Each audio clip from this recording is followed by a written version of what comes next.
Okay, good morning everybody, and welcome to East&West, the first presentation of the day. My name is Stuart Baker. I'm the Group Director of Sportsbook Product at BetConstruct, and I'm here today to give you my thoughts on the title of the presentation, which is to squeeze out every last drop of your sportsbook potential. So let me just get started straight away. Got a presentation for you. Let me share the screen and off we can go. Looking forward to this.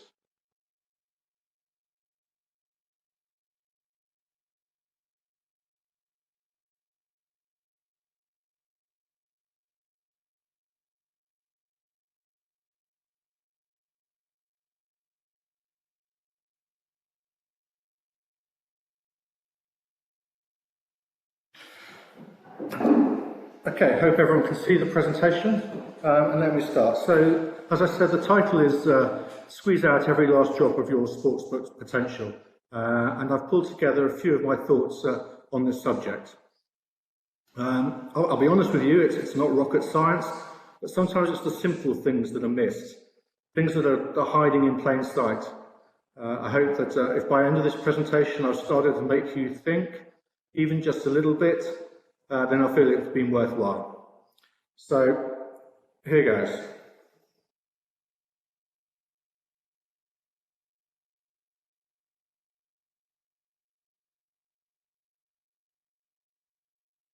Bit glitches. Bear with me.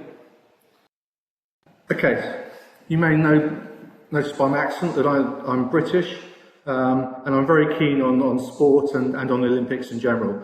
And up until 2000, Great Britain hadn't done particularly well in the Olympics. Just bear with me, we're going somewhere with this. So, how did 1% performance improvements lead to Olympic gold?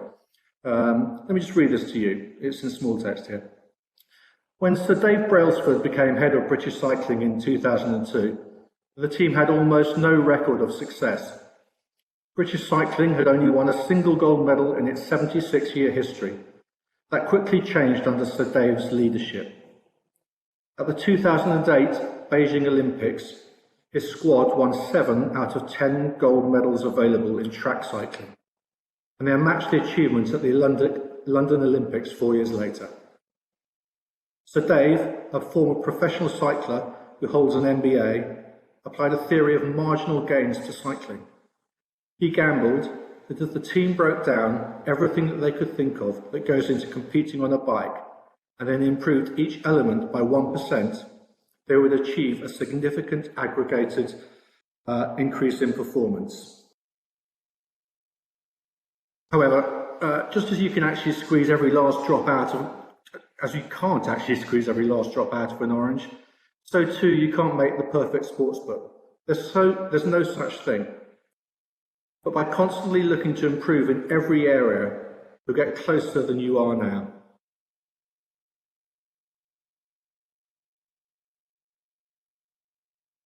So basically the message here today is big things happen when you do the little things right.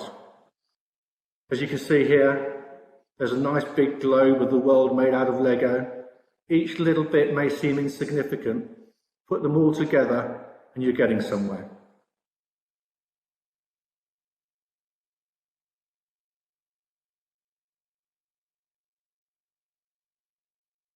So, in no particular order, these are my thoughts on where you can get all these 1% from.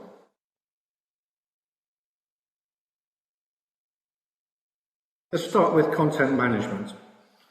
By content management, I'm not talking about the thousands of events, tens of thousands of live matches, etc. a month. I'm talking about what actually appears on the website. It needs to be intuitive and logical. It needs to make sense. It shouldn't confuse. So the navigation and the menus, they need to be localized. Things just don't need to be translated or local odds types applied. For example, BetConstruct have an Asian view and a European view and US skins, and even a right to left view as a UK bet slip. The navigation needs to be localized insofar as that the sports which are prominent for that region need to be near the top. So that may be horse racing in the UK, it may be ice hockey in Scandinavia, etc. It needs to be relevant and topical. If you are got things like important competitions or something like that, have ones which are right now. There's no point in having something which is in 6 months or 9 months' time, no matter how important. And be consistent. Don't keep changing the navigation, the list of the sports. People will come. It's like going into a shop, into your favourite supermarket, and finding that they've changed where the food is stored. It can become confusing and annoying. Try and keep consistency there. The homepage needs to be alive and welcoming. It needs to be up to date. No point in going along there and seeing that there's commentary or talk about an event which happened last night or the day before. These things can leave a bad impression on players. And there needs to be calls to action. You go along there. Tonight's big Champions League game. Click here. These are the odds, etc. And then little things like the help, the contacts, the rules. There'll be times when your players need some help. They want to check a rule. They want to know how to contact you. There's some sites that I go to, and you actually need a help section just to find them. So like my picture of Homer here, looking very confused. Whenever you're thinking of content management, remember Homer. Don't overcomplicate things.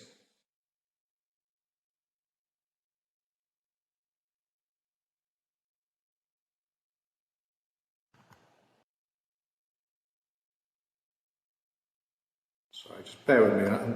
I'll get used to this.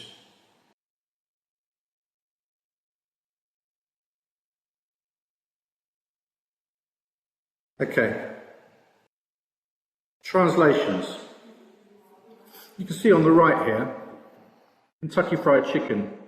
Famous translation, famous strapline, it's finger licking good. This got translated into Chinese and came out as eat your fingers off.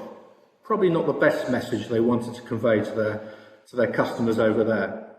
So when it comes to translations, use a native speaker, someone who actually speaks the language, who understands the nuances and the languages that's being used today.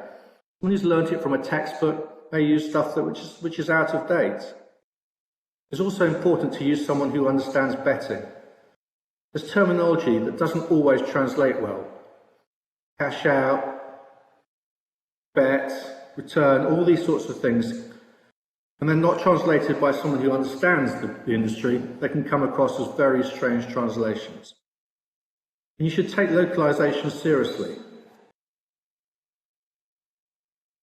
You really should have someone in your team who knows these. If you want to compete with a local operator, then you need to look and feel like a local operator. Players are more likely to be loyal to local brands. Okay, moving on. This is one of my bugbears, really.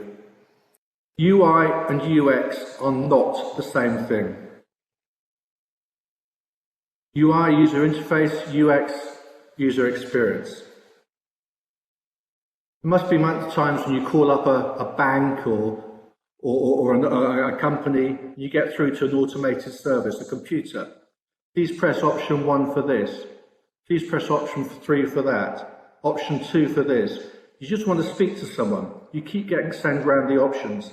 That is a nightmare experience sometimes. That is really bad UX. And there's not a single UI involved. It's all speech. So the user experience, the clue is in the name. It's about the user, and it doesn't have to be visual. The user for sports betting is the punter, it's the player. You need to understand the user, understand how they want to interact, how they want to play, what they're looking to do, etc. Designers may not be users. Designers are often not users. Sometimes they often have the urge to innovate and rather reinvent the wheel than adapt to conventional design patterns. They often forget that their goal is to create effective solutions for real people. Just remember that for most design problems, a proper solution already exists. Pixel-perfect design suggestions should be a red flag that UX may be being overlooked. A good old-fashioned pencil wireframe will focus the mind. So minimalism doesn't equal simplicity though. By getting rid of buttons to make it minimal can actually confuse the user. Simplicity comes from clarity, something which is clear and obvious. I've got these pictures on the right here. One of them is a calculator, one of them is off Netflix.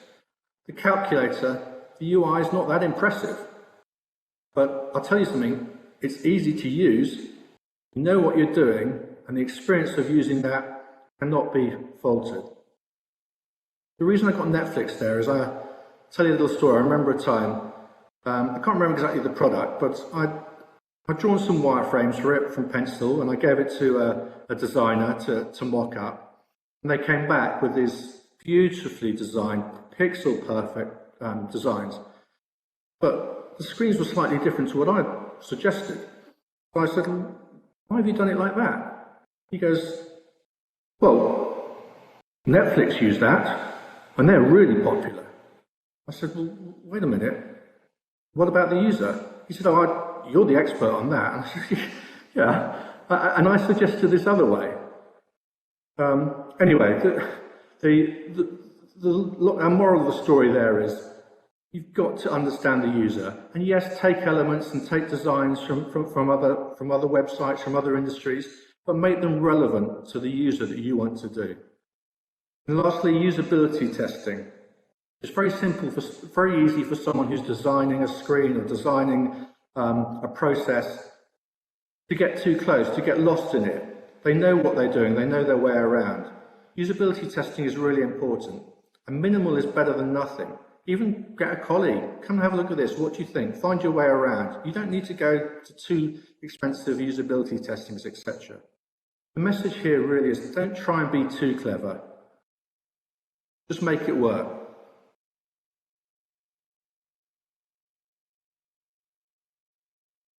Okay, moving further on to relevant betting markets. Quality over quantity. Markets should be player-centric and not mathematics-centric.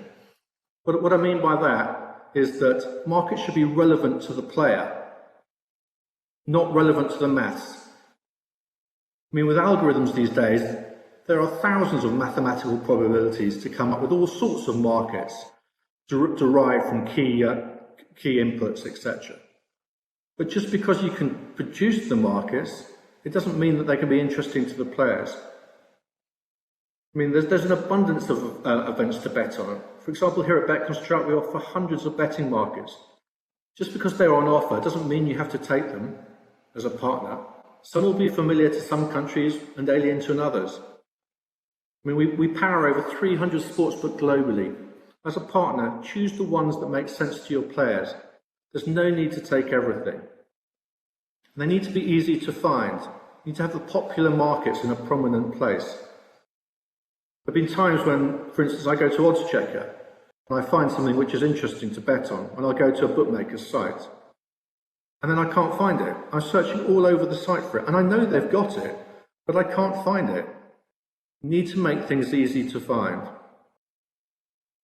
And relevant to the action, and this really is to do with in-play here. In markets based on the final score, etc., are important, don't get me wrong there, but what is happening right now is where the focus is. There may be the fact there's been a tactical change or a substitution. There may be a winger that's come on and he's getting the balls across. You might think, oh, they're going to nick some more corners here or something like that. Give a player an option and they're sure to find a reason to back one side or the other.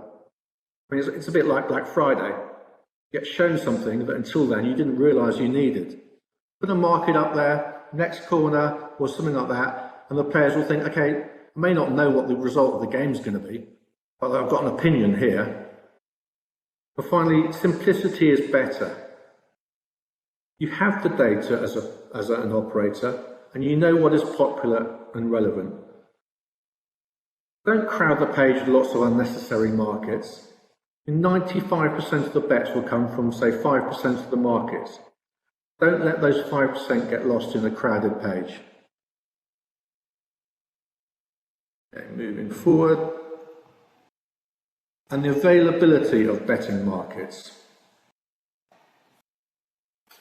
Remember here, the goal is to take bets. That's what the business is all about at the end of the day. And the uptime of markets is the key. There's no great experience, shall we say, I don't know, you walk into a restaurant and you find a menu there, you find something you like, you say, I'll have this please, and they go, oh, I'm sorry sir, we've run out of that. That's not great experience. The uptime of markets is the key, and by uptime I mean available to bet on. And publishing events as far in advance as possible.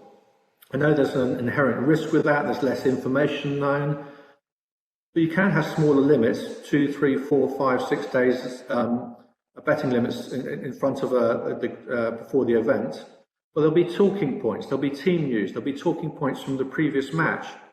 Opinions can be formed straight away after that last match, and if the offer is there, then give it to the players. And then in-play betting delays. Now these are needed. I mean, there's latency between the action happening on the court and the TV pictures, etc., and the data arriving on the sportsbook, and there's court siding, etc. But you don't need to restrict the few. Sorry, you don't need to restrict the many, restrict the few. There's no point in having like a 10-second delay because you find that a couple of players are taking advantage of it. Leave it as 3-4 seconds to everyone, and then add the extra delay to the players. And lastly, and this is going back to the uptime of markets, that dreaded padlock.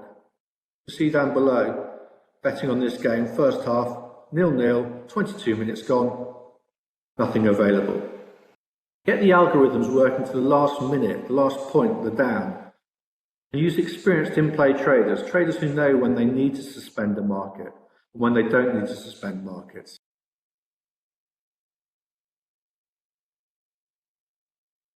So moving on, and in-play really is the key. Over 80% of turnover is from in-play, and 24/7 betting is a must. It adds to entertainment. It fills the void of a lack of emotional interest with added financial interest. You walk into a bar and you turn the TV on, and there's a football game, a tennis match. It doesn't really get you emotionally. You don't support a team or anything or a player.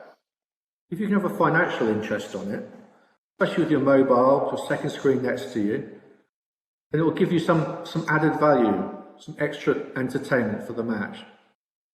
Players who bet in play, they're more impulsive.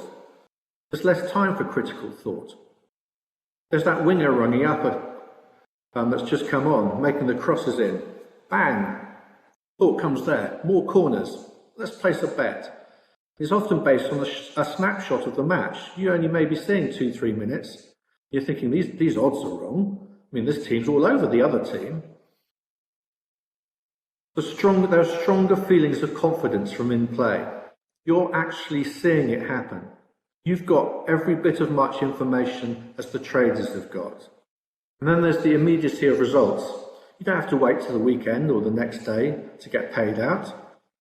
You get paid out immediately if it's next corner or something like that. As I said, it adds to the entertainment. It gives a match relevance. So in-play really is the key.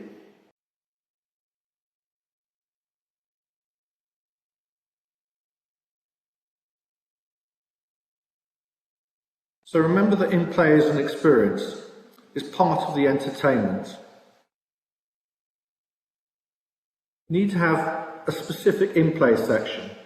On the desktop, allow them to build their matches, choose which ones they're interested in betting on. Often they'll be betting on more than one or playing multiples across multiple ones of them, looking for teams which are 2-0 up in more than one match and doing accumulators. Give them the ability to create their own screen, etc. Mobile, easy to find your match again. Set their favourites. This is my favourite game, this is my favourite game, etc. In-play is totally different to pre-match. Give the players control. And then, of course, you need the visualization. You need the streaming. You need the live match centre. Recently, we've seen football games without any crowds, or tennis games without any crowds. I know the English Premiership in the UK, they've been putting fake crowd noise. Some people like it, some people don't. I personally think it adds to the atmosphere. Got a live match centre there. There's some sound going on. Tennis balls being whacked across. Crowd noise, oohs and ahs. It adds to the experience, it adds to the entertainment. And that's part of the animation. It makes the page come alive. You're not always going to have streaming on all the events. To have a match live centre, see things happening. And then there's calls to action, statistical-based messaging. There's lots of statistics based on the match that's happening and historical statistics. For instance, Man United's last 6 games, away games, they conceded first and then won the match. So when they go 1-0 down, put up the message, Man United to win. Last 6 games, etc. Give that message, give the odds, give them a call to action, give them another reason to bet. Again, it's all part of an experience and it's alive. So the playability of in-play, as I'll call it. Easy bet placement. You want a quick bet functionality. They see what they want to bet on, they're watching the game, they just want to go and click, €10, bang, off we go. You don't want to be going to some complex bet slip and choose what they want, to choose singles or multiples. They've made up their mind, they want to have a bet, let's make it easy for them. And then there's the visibility of my bets. Whilst a player may bet only once on a game pre-match, in-play betting can be more like trading, when a player may bet multiple times, may take profits, cut losses, double down, etc. It's a different experience and as such needs to be served up to a player, pun intended on serve there, in a different way. So a seamless transition between what's offering, the bets available to bet on, and then my bets, including the cash out. They need to have a great cash out experience there. It needs to be prominent, easy to see, and it needs to be available. Now it may be that they've got a bet on the match winner market, and it may be that the match winner market is not being offered at the time, but they've got a live bet on it. Give them the ability to cash out on that. And of course, cash out, there's partial cash out, auto cash out, etc. One really important to playability of in-play is quick settlement. That means a couple of things there. Real-time settlement. So as soon as a bet is decided, settle it. Partial market settlement. What I mean by that is you may have a market which has got multiple selections in it, over under 1.5 goals, over under 2.5 goals, under 3.5 goals, etc. However your sportsbook sets up. You've bet over 1.5 goals and there's 2 goals in the match. You don't want to wait until the end of the match so they can settle all the selections. You want the market partially settled. You want your selection, your bet settled so you can then play and bet more. That's the playability of in-play.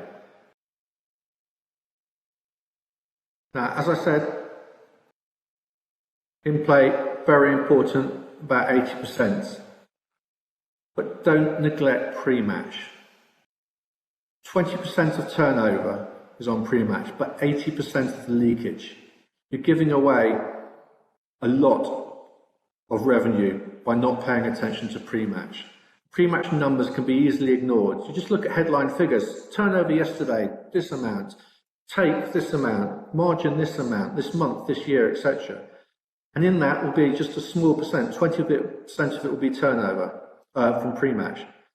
But you'll be losing some there.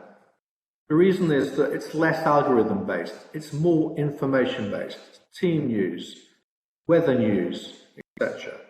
We only have to look at the past weekend and the Formula 1 Grand Prix. Lewis Hamilton tested positive for coronavirus. He had to sit out the Grand Prix. George Russell, driving for Williams, is actually part of the Mercedes team. And Mercedes called upon George Russell to take Lewis's seat. He was 3,000 to 1 to win that Grand Prix, driving a Williams car. As soon as he moved to Mercedes, he became 3 to 1. 3,000 to 3 to 1 in the blink of an eye. I'll tell you who found that information first, that will be the players. Can't expect the traders to be on top of absolutely everything. As it was, he should have won and was very unlucky not to win. And this comes to the volume. There's hundreds of leagues offered, and traders cannot bet specifically, or cannot focus 100% on everything.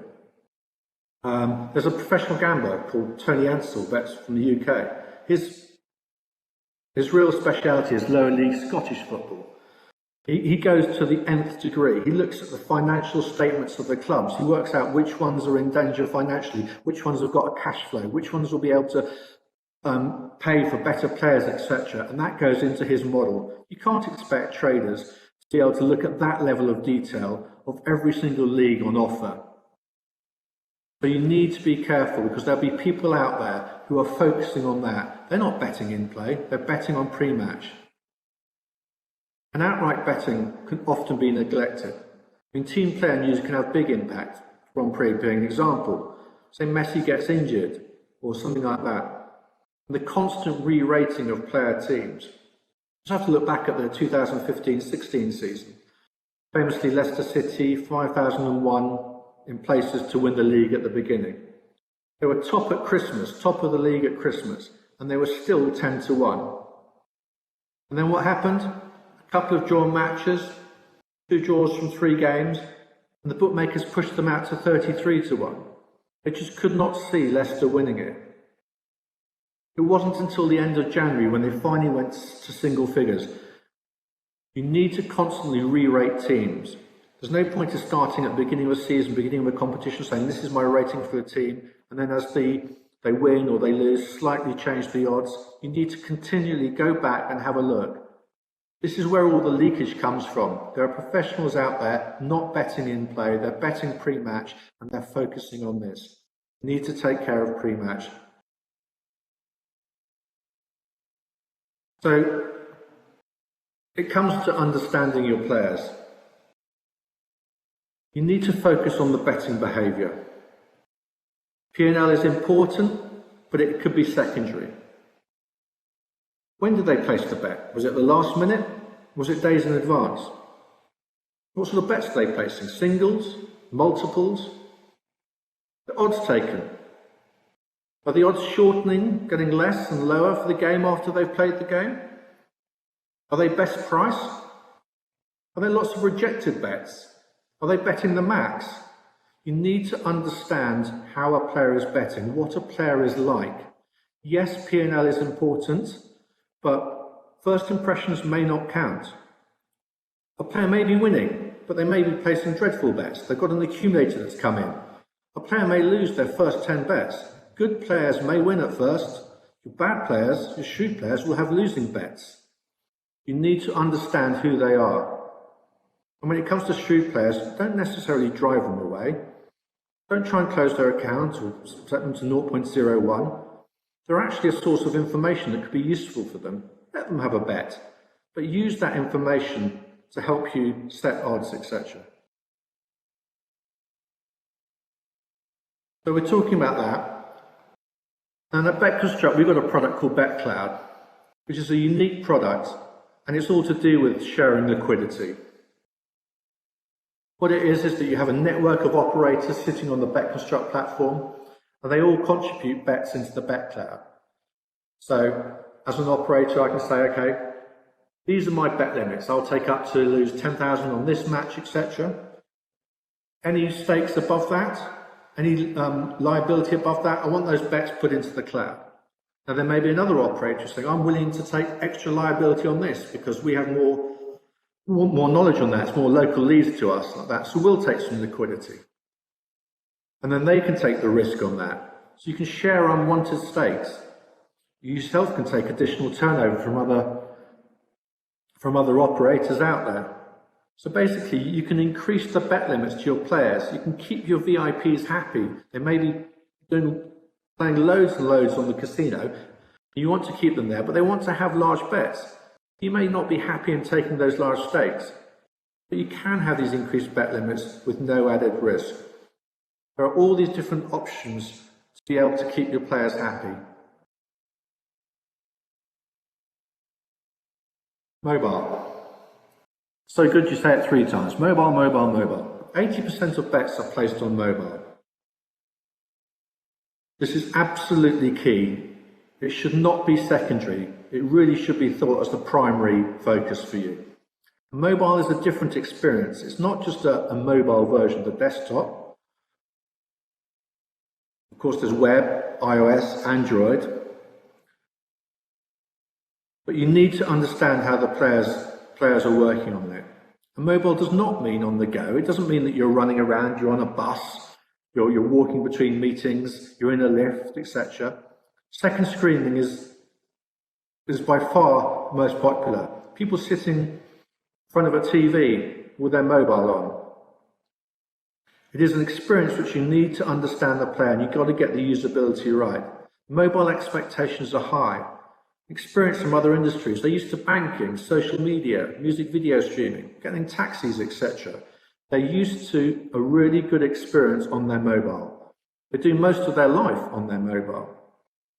And therefore, they can get likely to get very frustrated. It's a quick way to lose players if your mobile experience is poor.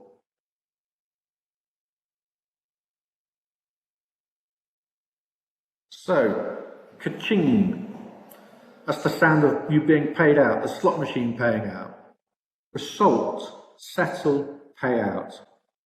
Result, put the result into an event, settle the bets, pay out. Do it as quickly as possible. Players know they have won. They want the added buzz of seeing their updated balance. It allows players to bet again. They're more likely to bet with a funded wallet. And then they've got a funded wallet, they've just won, they're feeling good. They're more likely to play loosely. They may think they're betting with the bookie's money. Oh, that little bet here, just a bit of interest, etc. And it's ultimately the winning that really counts for your players. They will win sometimes. Don't spoil the experience for them. And then there's great customer service. We all know what bad customer service looks like. Don't be that person. Listening. There's nothing more frustrating than having to repeat yourself. You need to hand to someone else and explain the issue to them, etc.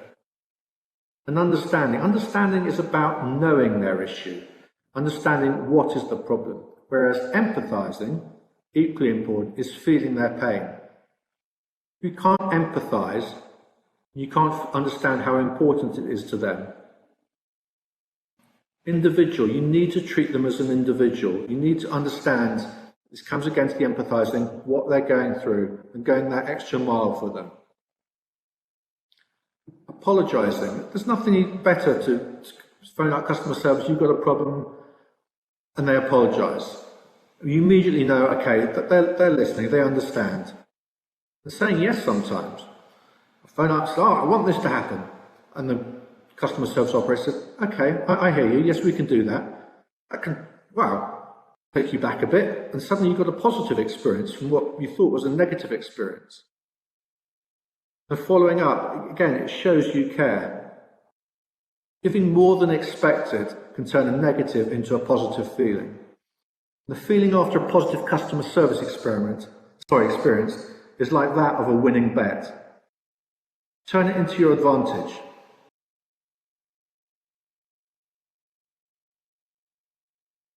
And related to that is goodwill. Goodwill really can be worth its weight in gold. Small gestures can go a long way. A player may phone up and have a complaint on this losing bet, and yes, you know the rules say X, Y, Z, and the bet is a loser, etc.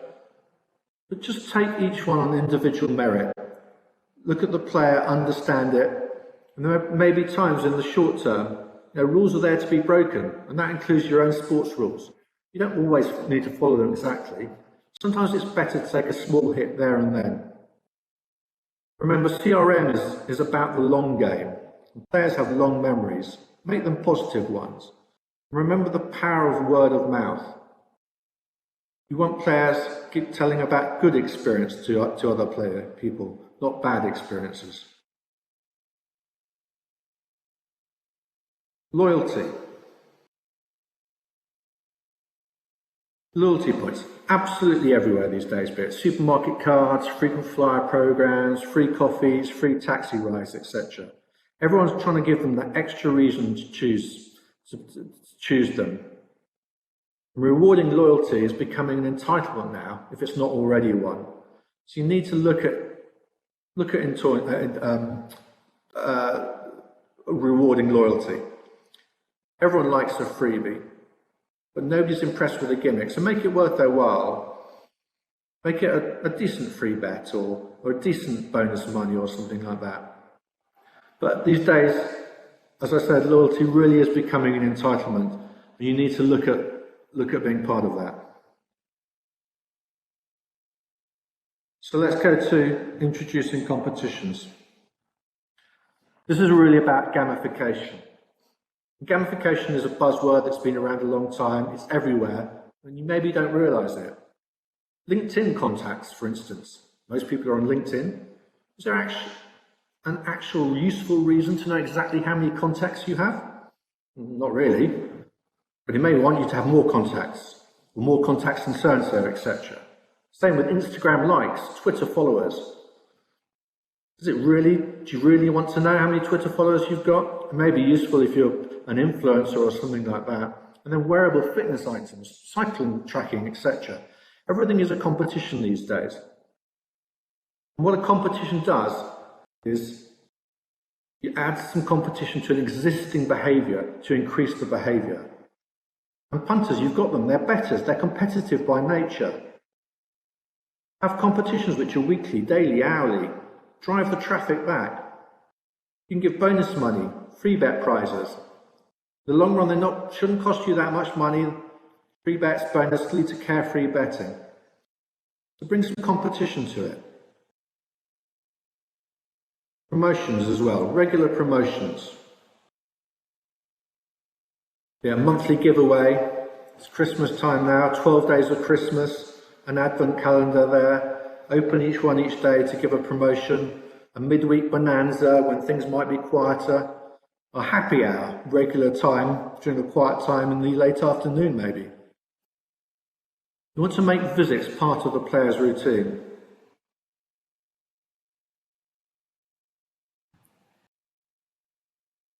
Free play, daily free competitions. Okay, so the example I've got here is from Paddy Power, but there are others. There's William Hill's Free 3 or 4, there's Sky Bet Super 6, and here on the Bet Construct platform, there's VBet's Play 5 Up and Golden Shot.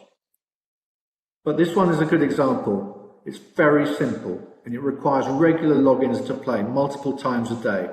The concept is that you've got 12 questions. For instance, will there be 3 or more goals in the match? Yes, no. You start with a pot of 1,000. You can put it all on one side. You can split 500 each. At the end of that bet, when that's finished, how much money have you got in your pot? You then move to the next one. Very, very simple. It's a simple concept. Drives players back to your site, and it's not expensive. And it's massive for word of mouth. Have you seen this? It's free to enter. I got so-and-so yesterday. I was so close, etc., etc. Free play, really good. It is a good CRM and recruitment tool. And then you've got Players Odds Boost, another way of getting players back to your site. These are specific to a player. A little odds boost here, then you bet something, you put it on the bet slip at odds of 5.04 to 1, and you've got something on your bet slip that says, oh, we boosted that to 5.5, 9 to 2. You get one of these each day, or maybe one every other day, 2 a day, etc. for players. Again, it makes people regularly come back thinking, I've got an odds boost today, I don't want to lose it. Again, simple concept, and you can make it configurable. You don't want to give your shrewd players odds boosts, you may want to give your VIPs more odds boosts, etc. Little things getting players coming back to your site, simple concept.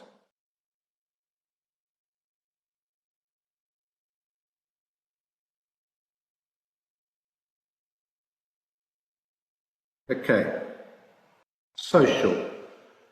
Social betting has been muted and talked about for a long time, but no one's really got it right. And then came along BetBall. Betball came to, I remember them coming to Betconstruct about 5 years ago, end of 2015, I think it was. We literally just finished Spring platform. And they said that they wanted to build a mobile-only version, purely on social, community, leaderboards, bonuses, tipsters, etc. It was forward-thinking. And we worked with them to deliver it. And now Betball, I mean, just this year, 71% was acquired by Wynn Resorts for 80 million. Betball really is a success story, built 100% on social. They've got a community of players. It takes the personal pastime public. It's camaraderie in winning together, solace in losing together. There's tipsters, see who is popular, who is winning and following them. They're influencers, see who the pundits are betting on. Leaderboards, again, there's gamification, punters to aspire to and follow. For instance, messages, 472 people won £9,000 from their latest tip. Then there's the bet centre. They say where the magic happens.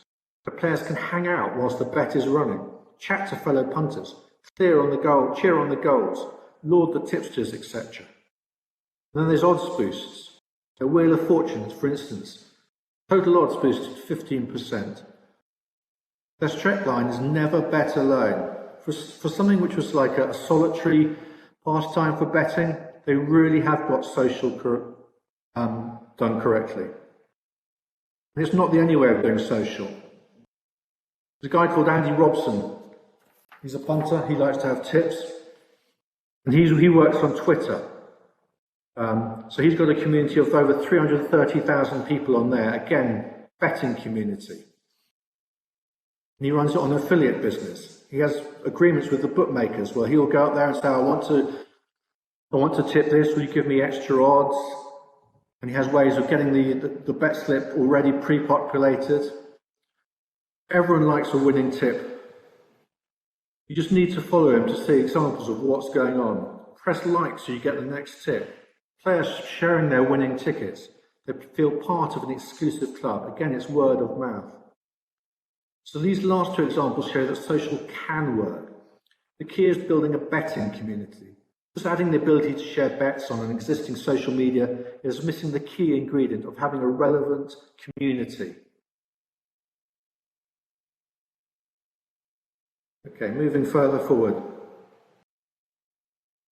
Bet suggestions. There's never any harm in helping players or suggesting bets for players to bet on. Things like most backed selection or the biggest mover. I mean, the value should be gone by now, but recreational players, they like a poor bet that wins. They won't throw it to a good bet that loses. Starting soon, last minute offers, get it now. The player may already be spending, they're there, they're logged in. It's like you're at a supermarket checkout, and suddenly there's chocolate on offer or sweets, and you think, I'll just have that as well. And lastly, personalization. Yes, suggest some bets which are relevant to that player, but do it well or don't do it at all. There's nothing more infuriating than being suggested to bet on the second division ice hockey when you've got no actual interest in it, just because maybe some other people are betting on it.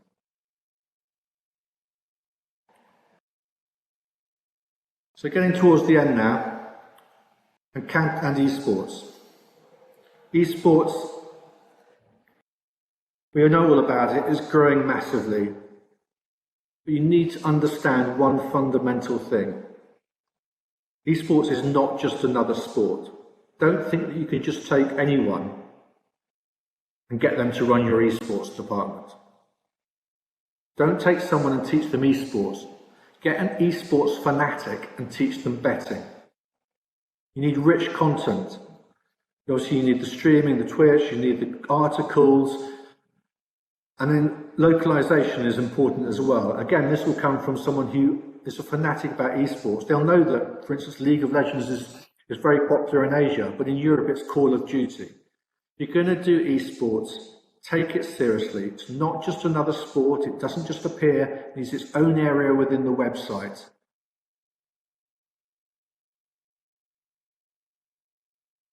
So, some underlying messages that come across there.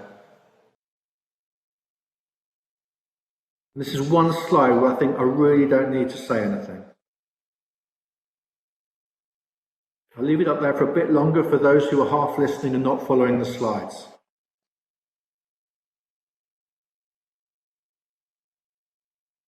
Simple, simple, simple. Don't be clever. Another theme, stay relevant. Topical, up to date. You go to a website and there's old news, there's previews from yesterday. That's not a good service, and they don't convey a good message about the operator.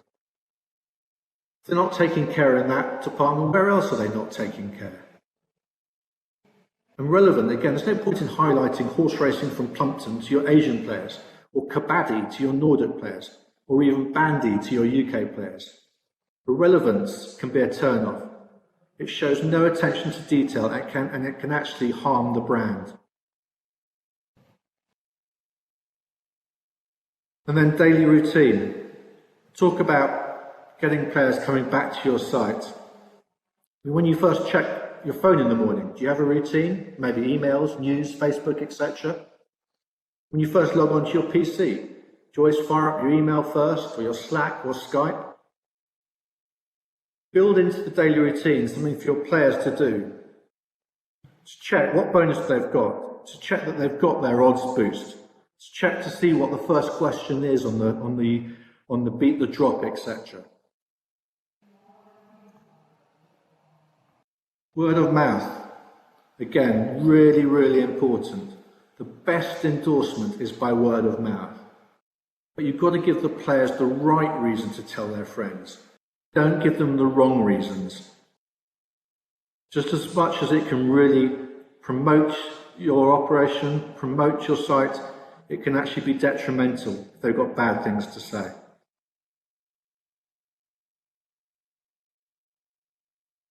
So, Vincent van Gogh, or Van Gogh, depending on how you want to say it, great things are done by a series of small things brought together.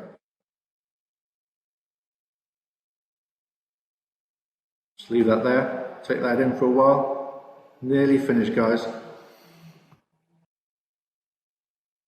So 3 key messages. Look, listen, learn. Look at the data. You capture so much, be it betting data, place bets, rejected bets, tracking data, player bonus, etc. Look at the data. It can tell you so many things. Listen to your players. You have an abundance of players with opinions. You can use surveys, emails, customer service calls, complaints. For example, someone may phone up and say, this bet is on a cancelled race and wasn't returned. Yes, solve the issue at hand. But then you want to stop the issue happening again. Learn from it. Be proactive as well as reactive. Get that fixed so it won't happen again. And then with data, don't waste it. The CTO's got enough of a headache storing X amount of data. Give them a reason to store it. Learn from it. So that's me done. Woohoo! Thank you for listening.